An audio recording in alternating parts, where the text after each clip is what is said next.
자기중심적 판단의 위험성이라는 제목으로 하나님 말씀을 증거하겠습니다. 에덴 동산에서 뱀이 여자를 유혹합니다. 뱀이 여자에게 이르되 너희가 결코 죽지 아니하리라. 너희가 그것을 먹는 날에는 너희 눈이 밝아져 하나님과 같이 되어 선악을 할 줄 하나님이 아심이니라 말씀합니다. 하나님께서는 분명 네가 먹는 날에는 반드시 죽을 것이다. 너는 먹으면 반드시 죽는다. 그렇게 말씀하셨는데 사탄은 너희가 결코 죽지 아니하리라 말씀을 180도로 뒤집어 버렸습니다. 너 말씀에 순종하면 불순종하면 죽어. 하나님 말씀했는데 사단은 아니야. 네가 불순종해도 안 죽어. 이렇게 말씀을 뒤집어 버렸습니다. 여러분 혹시 이런 말이 더 듣기 좋지 않습니까? 야, 너 주일 안 지켜도 돼. 11조 안 드려도 돼. 꼭 교회 나가야 되는 거 아니야. 너 꼭 목사님 말씀에 순종해야 되는 거 아니야. 그래도 신앙생활 잘할 수 있어. 걱정하지 마. 여러분 혹시 이런 말이 더 설득력 있게 들리지 않습니까? 야, 죄 진다고 안 죽어. 죄 짓고도 잘 사는 사람이 얼마나 많은데 너 하나 죄 진다고 세상이 뒤집어지지 않아. 그건 그냥 하시는 말씀이야. 그런다고 실제로 그렇게 된다는 말은 아니야. 내가 듣기 좋은 말만 들으려고 하는 게 사탄의 함정입니다. 내가 이해가 되고 설득력 있는 말만 들으려고 하는 게 사탄의 함정입니다.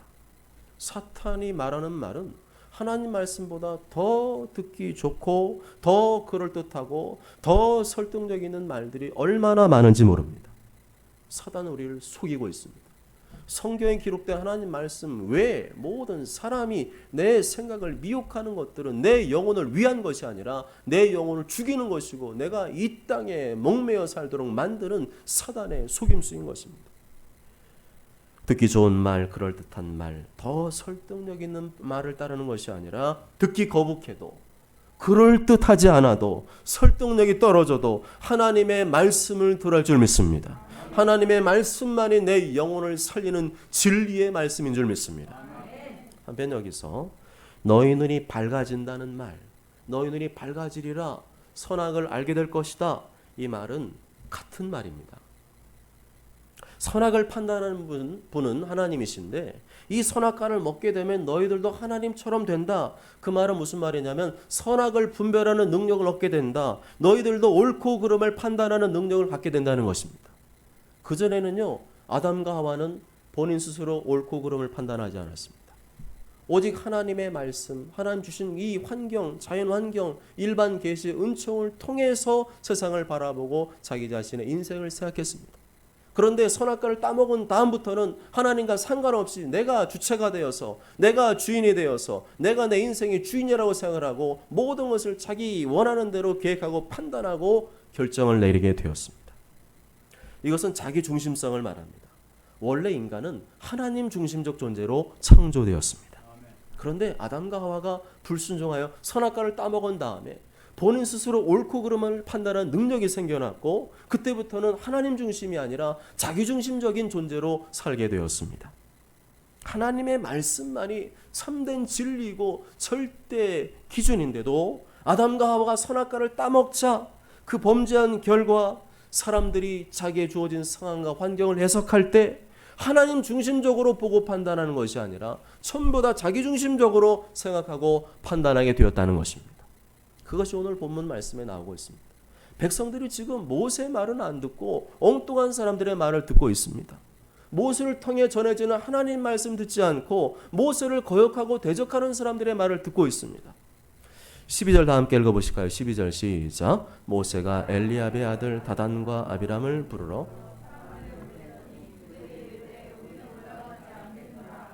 아멘. 하나님께서 세우신 지도자 모세의 말은 안 듣고 모세를 거역하고 대적하는 사람들의 말을 듣고 있는 대표적인 인물이 누구입니까? 엘리압의 아들 다단과 아비람이라고 되어 있습니다. 엘리압은 12지파 중에 르우벤 지파의 사람입니다. 모세가 따로 엘리압의 아들들을 불러라 한 걸 보니까 이 지파들 중에서 이스라엘 백성 중에서 굉장히 영향력이 있던 그런 사람들이었다고 볼 수가 있겠죠. 근데 이 르우벤 지파는 어떤 지파입니까? 원래 야곱의 12아들 중에서 장자의 집안이에요. 그런데 이 르우벤이 하나님 앞에 큰 범죄를 저질렀죠. 폐륜을 저질렀습니다. 그 다음에 르우벤이 장자의 지위를 빼앗겨 버리고 유다가 장자의 지위를 계승하게 되었습니다. 그 루벤 지파는 항상 뭐가 있었을까요?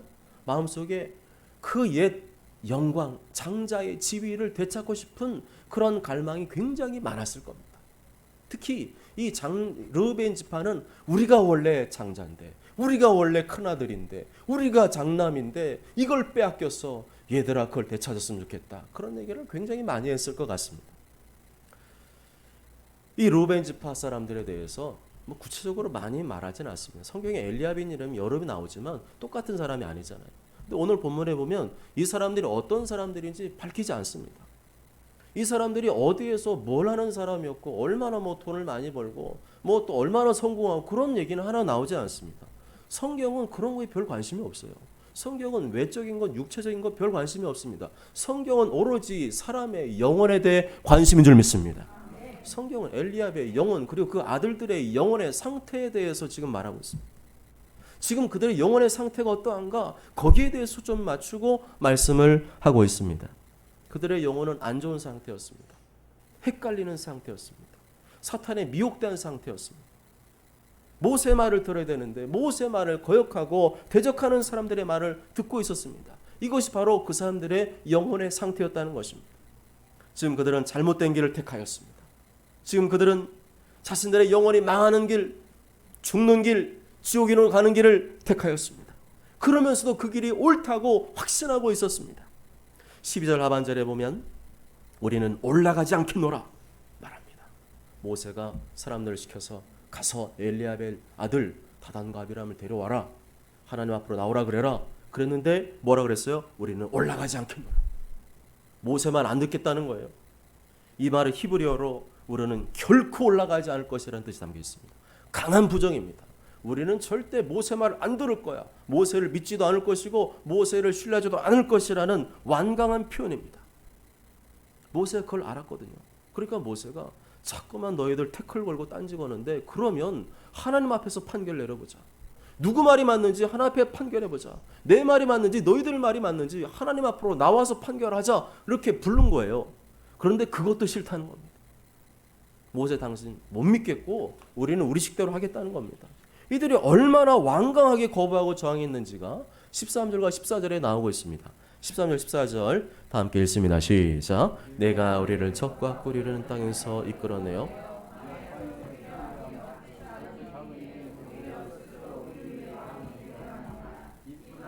내가 우리를 적과 꿀이르는 땅으로 인도하여 드리지도 아니하니 밭도 포도원도 우리에게 기업으로 주지 아니하니 내가 이 사람들의 눈을 빼려느냐 우리는 올라가지 아니하겠노라. 1절에서 11절에서는 고라에 대해서 얘기를 했습니다.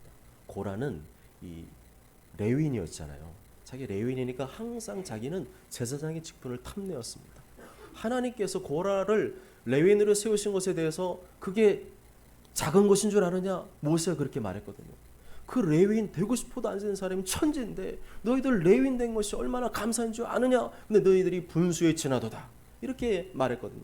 고라는 이 영적인 제사장 직분에 대한 탐욕을 부렸습니다. 근데 오늘 나온 르벤 지파는 지도력이에요. 지도력, 정치력. 자기들이 장자라는 거 원래. 자기들이 장자가 돼야 되는데 자기들이 아버지가 선조 때 잘못해가지고 자기들이 장자의 지위를 못 받은 것에 대한 한이 맺혀있습니다. 이런 상태에서 계속해서 모세의 자리를 탐내고 있었겠죠. 저 지도자의 자리, 내가 하고 싶은 자리, 저 자리에 올라오고 싶었을 겁니다. 그런데 백성들의 분위기가 모세를 집단적으로 거역하는 분위기로 흘러가기 시작합니다.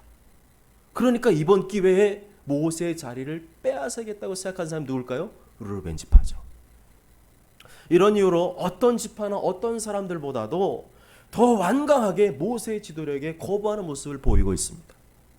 이러한 모습이 우리 교회 성도님들 중에는 한 사람도 없는데 다른 교회에는 그런 사람들이 있는 것 같더라고요. 내가 교회에서 어떻게 했는데 말이야. 내가 교회에서 얼마나 섬기고 봉사인데 말이야. 내가 장로인데 말이야. 내가 안수임사인데 말이야. 내가 권사인데 말이야. 내가 이 교회에서 얼마나 오랫동안 내가 몸담고 신앙생활인데 말이야. 나를 이런 식으로 대화하고 말이야. 대접받고 싶은 마음들이 있는 사람들이 있습니다. 이것은 신앙생활 안 하겠다는 겁니다. 교회 안에서는 대접받기 위해 하는 것이 아니라 섬김과 봉사와 예수님이 걸어가신 십자가의 길, 그 길을 따라가는 것이 신앙생활인 줄 믿습니다. 근데 그것은 십자가의 원수예요. 십자가의 원수.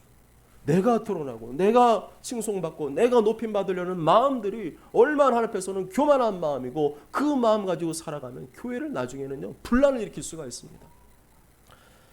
자꾸만 내가 했다고, 내가 뭘 했다고 알아주기를 바라는 성도, 그래서 별거 아닌 일에 내가 그동안 이렇게 했는데 목사님 나한테 이렇게 대한다고 조그만 거에 섭섭해하는 성도, 고집 부리고 그러다가 목회자의 말도 안 듣고 들이받는 성도가 간혹 우리 교회는 없는데 다른 교회는 있는 것 같습니다. 이렇게 지도자의 말, 목회자의 말을 잘 안 듣는 사람일수록 선악과의 열매가 그 속에 많은 거예요. 자기 중심적 사고와 판단 체계가 강한 겁니다. 그런 사람은 내 생각이 옳다는 생각이 굉장히 많습니다. 그렇기 때문에 아무리 하나님 말씀을 듣고 목사님의 권면이라도 내 생각이 아니면 아니라는 거예요. 13절에 네가 우리를 적과 꿀이 흐르는 땅에서 이끌어내어 광야에서 죽이려 함이 어찌 작은 일이기에 라고 말씀합니다. 이 말은 우리가 이 척박한 광야에서 고생하는 이유가 다 모세 탓이라는 거예요. 그전에 살던 애굽 땅이 젖과 꿀이 흐르는 땅이라고 우리는 생각되어진다는 거예요.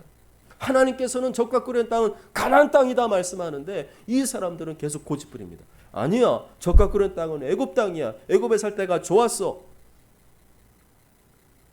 젖과 꿀은 땅은 애굽인데 왜 모세 당신이 이 난리를 쳐가지고 우리를 왜 이 생고생을 시키냐고 난리를 피웠습니다.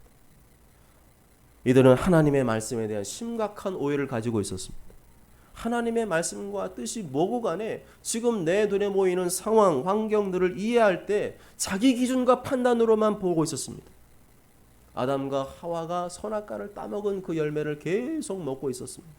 자기들이 보기에는, 내가 보기에는 애굽이 젖과 꿀의 땅이라는 거예요. 계속 이 똥꼬집 부리고 있어요. 내가 보기에는 그렇다는 거예요. 내가 보기에는 젖과 꿀의 땅은 애굽인 것 같은데, 자기들이 보기에는 모세가 이 광야를 데리고 온 이유가 우리를 죽이려고 했다는 거예요. 내가 보기에는 모세가 광야를 이끌어오기 위해서는 우리를 죽이려고 하는 거야. 내가 보기에는 이런 것들이 강한 사람들의 모습을 볼 수가 있습니다. 핵심 뭐예요? 먹고 사는 문제. 애굽에 있을 때는 먹고 사는 문제 다 해결됐는데 괜히 이 광야 와가지고 내가 괜히 하나님 예배하고 하나님 섬긴다고 여기 따라 나왔다가 내 이생 고소야 하느냐. 가나안 땅 이거 보고 우리 필요 없다는 거예요. 우리한테는 젖과 꿀의 땅이 가나안 땅이 아니라 애굽이라는 거예요. 충격적이었습니다. 이것은 출애굽을 시켜서 가나안 땅에 인도하시려고 하는 하나님의 그 빅픽처, 하나님의 계획, 하나님의 드림, 하나님의 비전에 정면 도전하는 반역 중에 반역이었습니다. 하나님께서는 수도 없이 젖과 꿀에는 가나안 땅이다 말씀하셨는데 하나님 말씀은 거부하고 받아들이지 않고 자기들이 보기에 애굽은 젖과 꿀이는 땅이라는 겁니다. 이러한 자기중심 사고를 갖게 된 이유, 이러한 자기중심적인 사고를 버리지 못하는 이유는 그들이 여전히 예수님 믿고 하나님 자녀가 되고 하나님 백성이 되었어도 자연인 상태라는 거예요. 성령으로 거듭난 것 빼고는 전부 다 가치 판단 체계가 자연인 상태, 예수님 안 믿는 불신자의 상태와 똑같았다는 겁니다. 한마디로 말하면 말씀 훈련이 안 돼 있었다. 하나님의 말씀이 들어가야 되는데 말씀이 안 들어가니까 여전히 자기중심적으로 판단하는 생각으로 신앙생활했다는 겁니다. 하나님께서 가나안 땅이 젖과 꿀의 땅이라고 하면 그곳이 젖과 꿀의 땅이라고 믿고 가야 되는데, 하나님께서 나를 광야로 인도하셨다고 하면 지금 여기가 내가 있어야 될 곳이라고 인정하고 믿으면 되는데 그게 안 됐습니다. 또한 13절 하반절에 보면 스스로 우리 위에 왕이 되려 하느냐 따지는 장면이 나옵니다. 이 말은 전혀 틀린 말이었습니다.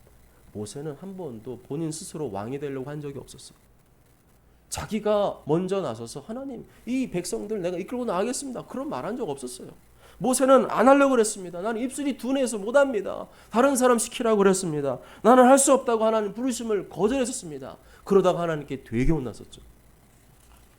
그리고 모세가 이스라엘 백성을 광야로 이끈 이유는 하나님께서 구름 기둥과 불 기둥으로 거기로 인도하니까 거기로 인도한 것뿐이었습니다. 모세 자기 마음대로 백성들을 광야로 이끈 것이 아니라 하나님께서 인도하시는 대로 왔더니 광야였던 겁니다. 우리의 계획표는 어떻습니까? 내가 한 40대면, 내가 50대면, 60대면, 70대면 이런 계획표대로 착착착착 착착 가기를 원하잖아요. 이스라엘 백성도 그런 생각했을 겁니다. 이대로 가면 40일이면 그냥 가나안 땅 들어가겠구나. 그렇게 생각했었을 겁니다. 근데 하나님의 계획표는 그게 아니었어요. 하나님 계획표에는 훈련이 안 되면 들어가 봐야 더 죄 짓는 거예요. 더 하나님 복을 주시면 그거 가지고 더 죄를 짓게 되거든요. 차라리 없을 때는 덜 죄를 짓는데 하나님이 주시면 더 죄를 짓는 인간의 죄성을 알기 때문에 하나님께서 광야로 들어가는 가나안 땅에 직행하는 것이 하나님의 계획이 아니라 광야에서 그 고생과 어려움을 통해서 만들어지기를 원하셨던 것입니다. 모세는 자기 개인의 뜻을 이루려고 하지 않았습니다. 모세는 자기 개인의 목적을 이룰 마음이 하나도 없었습니다. 전부 다 모세의 말에는 하나님의 뜻, 하나님의 인도하심 그것밖에 없었습니다. 14절에 이뿐 아니라 네가 우리를 적과 꿀리는 땅으로 인도하여 드리지도 아니하고 밭도 포도원도 우리에게 기업으로 주지 아니하니라고 말씀합니다. 당신이 하나님의 종이라 그래서 당신 말대로 여기까지 내가 참고 따라왔는데 이게 뭐냐는 거예요. 당신이 말한 그 적과 꿀리는 땅 지금 어디 있어? 밭과 포도원 어디 있어? 눈 있으면 보라는 거예요. 모세 당신으로 봐. 여기가 무슨 적과 꿀리는 땅이야? 그들은 조급했습니다. 하나님의 때가 되지 않았는데 벌써 열매를 내놓으라고 하고 있습니다. 하나님 때가 되지 않았는데 모세가 어떻게 줍니까?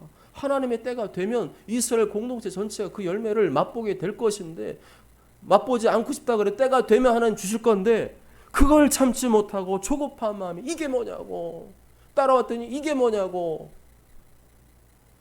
따지고 있습니다. 이들은 하나님의 때를 기다리는 훈련이 되지 않았어요. 여전히 자기가 인생의 주인이었습니다. 내가 원하는 계획, 시간표, 내가 원하는 때 모든 게 이루어져야 된다고 생각했습니다. 이들은 또한 무엇이든 만족하며 감사하는 훈련이 되어 있지 않았습니다. 여전히 자기가 내 인생의 주인이었습니다.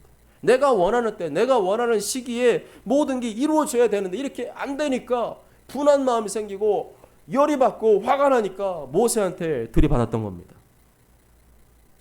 이들은 항상 자기 기준으로 내가 원하는 기준만큼 되면 만족과 감사하고 그렇지 않으면 항상 원망 불평을 했습니다.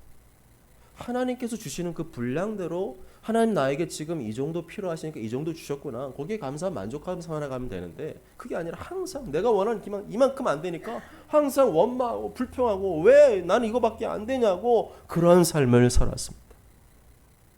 하나님께서 가난하게 하게도 하시고 낮출 수도 있음을 받아들이지 않았습니다. 이러한 조급증이 있고 자기 기준이 강한 사람일수록 계속 원망과 불평은 끊이지 않을 것입니다. 하나님의 계획과 뜻을 신뢰하지 못하고 항상 자기 기준, 자기 수준으로 바라보기 때문입니다.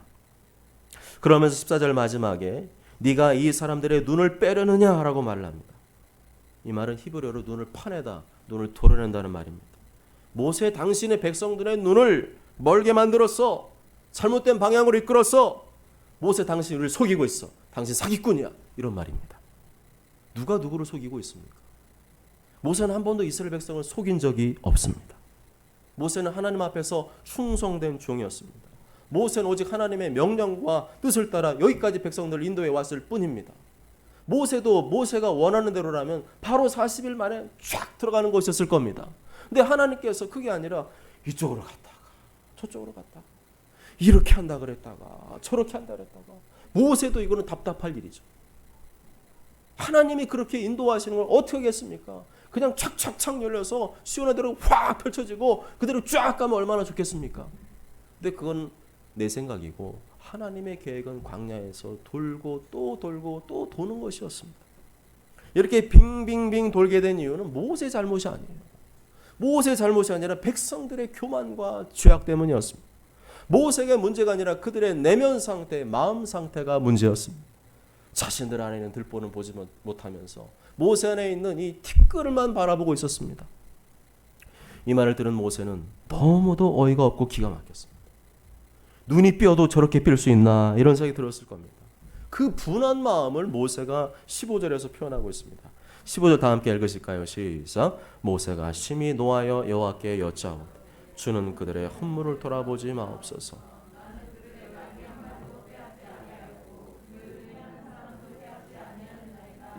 아멘. 그런데 이상한 것은 모세가 엘리압의 아들 다단과 아비람한테 따져야 되잖아요. 그리고 니들 잘못됐어, 잘못된 생각이야, 변명하고 따지고 바로 잡아야 되는데 그게 아니라 모세가 심히 노하여 여호와께 여짜오되라고 되어 있습니다. 모세가 당사자와 다투지 않고 그 분한 마음을 누구한테 쏟아내고 있어요? 하나님께 쏟아내고 있습니다. 모세는 사람과 다투는 길은 하여튼 피했어요. 백성들이 원망하고 대적할 때마다 모세는 하나님께 엎드렸고 하나님과만 상대했습니다. 하나님만이 내 마음을 아신다는 것이고 하나님만이 내 마음을 알아준다는 것입니다. 내가 아무리 사실을 말하고 정직하게 말해도 사람들이 받아들이지 않을 때가 있습니다. 듣는 사람들의 마음이 비비꼬이고 삐뚤어져 있으면 내가 아무리 사실을 말하고 정직하게 말해도 전부 다 삐딱하게 듣고 부정적으로 받아들이는 경우가 있습니다. 그럴 때 여러분 어떻게 하십니까? 열받아. 그래. 화를 내면서 네 말이 맞나 내 말이 맞나 오늘 한번 해보자. 이렇게 하십니까? 그렇게 하면 무엇이 드러날까요? 하나님의 거룩하심이 드러나는 게 아니라 내 속에 있는 이 더럽고 추악한 게 막 우글우글 나오게 됩니다. 그건 좋은 방법이 아닙니다. 옳은 방법이 아닙니다. 모세처럼 하나님과 상대하시기 바랍니다. 하나님께 엎드리시고 하나님께 이 분한 마음, 억울한 마음을 쏟아내시기 바랍니다. 나의 억울함과 답답함을 판단해 주실 분, 위로해 주실 분은 하나님밖에 없다고 믿는 것이 믿음인 줄 믿습니다. 모세 그들의 적반하장 같은 태도, 사실을 왜곡할 뿐만 아니라 도리어 아무 죄 없는 모세를 비난하고 공격하는 태도, 자기 마음대로 주관적으로 판단하고 해석하는 이 어이없는 태도에 대해서 너무 화가 나서 이렇게 말씀드렸습니다. 주는 그들의 헌물을 돌아보지 마옵소서. 주는 그들의 헌물을 돌아보지 마옵소서. 하나님의 백성들이 하나님께 제사 드릴 때 헌물을 준비해 왔습니다. 예물을 준비해 왔습니다. 근데 그거 받지 말래요. 하나님, 이 사람들이 하는 모습을 보시고 받지 마십시오. 이 말은 예배를 받지 말라는 거예요. 하나님, 이 사람들이 예배 받지 마십시오. 이들을 용서하지 마십시오. 이들을 심판해 주십시오라고 고백한 겁니다. 하나님 그들을 심판해 주심으로 내가 할 수 없으니 하나님 심판해 주셔서 나의 억울함과 분노를 풀어주시고 하나님께서 나의 손을 들어달라는 것이었습니다. 다시 말하면 그들을 모조리 심판해 달라고 기도할 정도로 지금 모세가 단단히 화가 나 있었던 겁니다. 그리고 나서 모세는 하나님 앞에 자신의 결백을 주장합니다. 나는 그들의 낙이 한 마리도 빼앗지 아니하였고 그 중에 한 사람도 해하지 아니하였나. 그냥 평범하게 내가요 저 사람들 거 빼앗은 적도 없고요 내가 한 사람도 해한 적 없습니다 그러면 되는데 한 마리도 빼앗은 적이 없고 한 사람도 해하지 않았습니다. 모세스로 왕이 되겠다는 말 다 거짓말이라는 거예요. 내가 지도자의 지위를 이용해서 백성들을 억압하고 그들의 재물을 빼앗은 적 한 번도 없다는 거예요. 자신은 오로지 하나님의 종으로서 자신의 주어진 직무와 직분에 충성을 다했다. 자신은 하나님의 종으로서 하나님 명령과 뜻대로 이스라엘 백성을 이끌려고 애쓴 것밖에 없다는 것입니다. 아멘. 이렇게 기도로 자신의 억울함과 분노를 토해낸 모세가 16절과 17절에서는 고라 일당을 불러서 지시를 합니다. 16절과 17절 다 함께 읽습니다. 시작.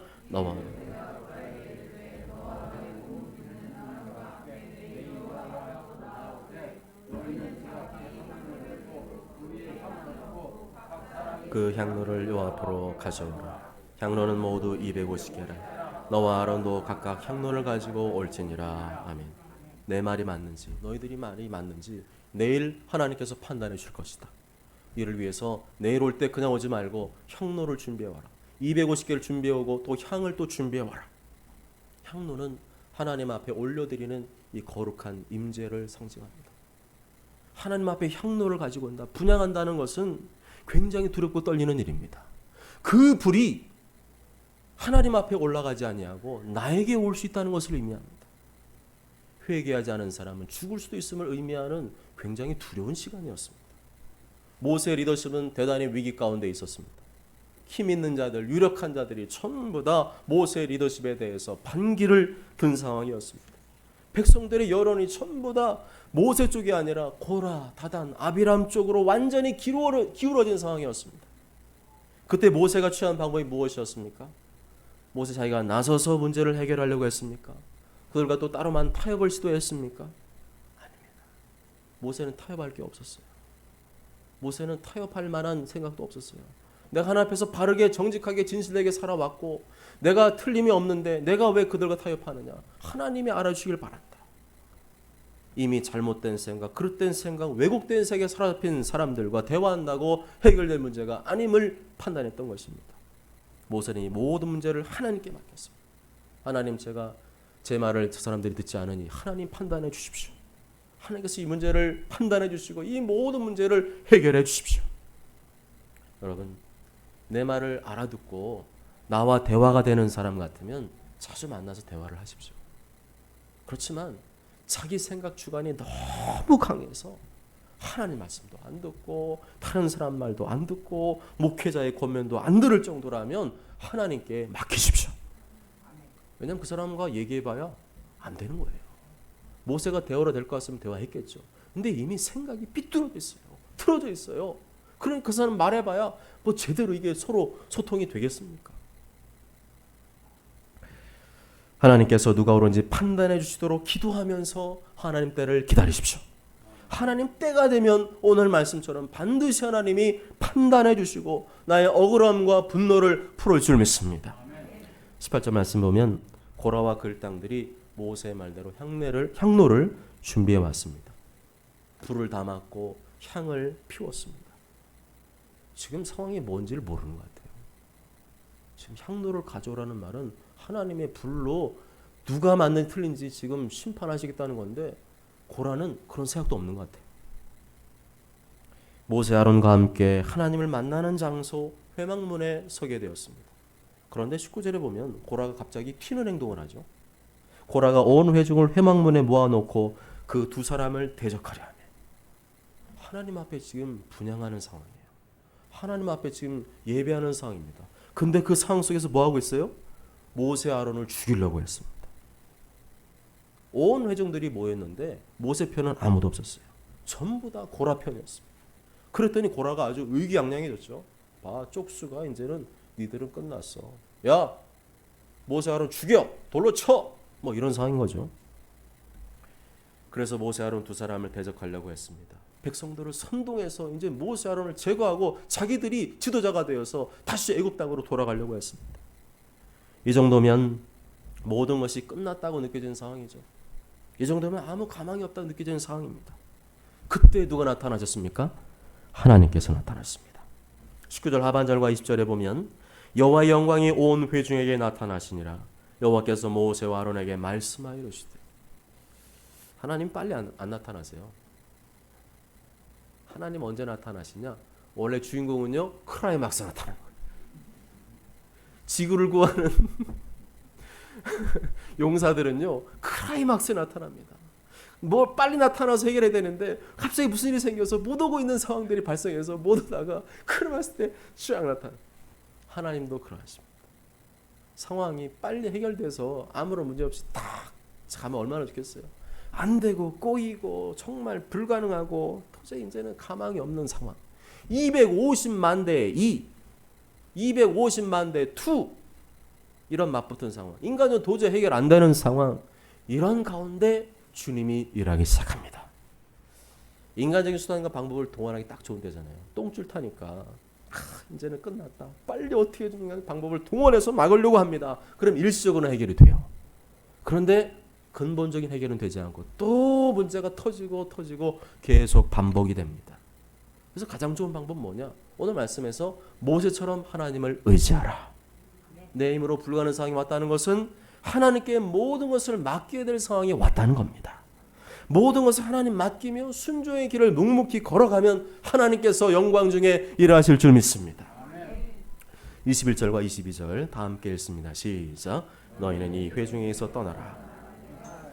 그들을 멸하려 하노라. 그 두 사람이 엎드려 이르되 하나님이여 모든 육체의 생명의 하나님이여 한 사람이 범죄했거늘 온 회중에게 진노하시나이까. 아멘. 하나님께서 기다리셨습니다. 모세 아론의 편에 서주기를 기다리셨습니다. 이 말씀 보면 하나님께서 같은 하나님 백성이지만 하나님이 항상 내 편 되는 건 아니라는 걸 알 수 있습니다. 무조건 내 편 그런 건 없어요. 오늘 말씀 보면 모세와 아론처럼 하나님 말씀에 순종하고 하나님 뜻대로 살아갈 때 그 사람에게 하나님 편이 되어주시는 것입니다.